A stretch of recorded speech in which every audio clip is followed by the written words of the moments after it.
تطہیر الارض والفراش، زمین کو پاک کرنا اور بستر کو.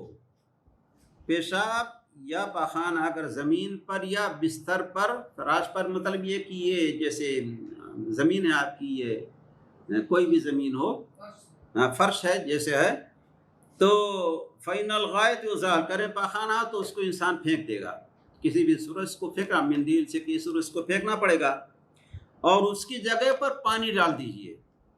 پاخانے کو پھینک دیجئے، اس کی جگہ پر پانی ڈال دیجئے. اگر وہ اسی زمین ہے پانی کو سوکھنے والی ہے، اگر اس طرح سے ہے تو پھر 2-3 بار اسے صاف کرنا پڑے گا، پانی سے کسی کپڑے سے صاف کرنا پڑے گا. اور اس لیے کہ آپ کتنا صاف کریں گے، کتنا پانی بہائیں گے، آپ نجاست کو دور کر دیجئے اور 2-3 بار کسی کپڑے سے، پاک کپڑے سے، پانی سے اس کو صاف کر دیجئے.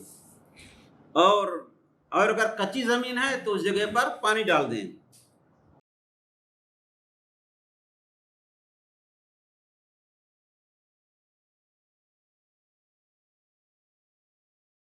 وَأَمَّا الْبَوْلُ فَيُكَاثَرُ بِالْمَاءِ، لیکن اگر پیشاب ہے تو وہاں زیادہ پانی گرا دیا جائے.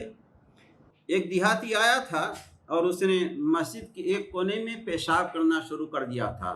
صحابہ کرام ڈانٹنے لگے تو رسول اللہ صلی اللہ علیہ وسلم نے فرمایا نہیں، رہنے دو، اس لیے کہ اس حالت میں پیشاب اگر بند کر دے تو بیماری ہو سکتی ہے، یا پھر اگر وہاں سے بھاگے کہیں تو اور جگہ بھی پیشاب کے چھینٹے منتشر ہو سکتے ہیں. تو رسول اللہ صلی اللہ علیہ وسلم نے فرمایا دعو، چھوڑ دو اس کو، اور اس کی پیشاب کی جگہ پر ایک بالٹی پانی ڈال دو. پھر اللہ کے رسول علیہ الصلوۃ والسلام نے فرمایا فَإِنَّمَا بُعِثْتُم مُيَسِّرِينَ، تمہیں بھیجا گیا ہے آسانی پیدا کرنے والا بنا کے، نہ کہ سختی پیدا کرنے والا. تو اور اگر پیشاب یا اس کو کچھ آثار ہیں تو ان کو کسی طرح سے آپ مٹا دیں، لیکن یہ کہ آپ اتنا زیادہ دھلیں، 2-4-10 بالٹی لا کر کی ضرورت نہیں ہے.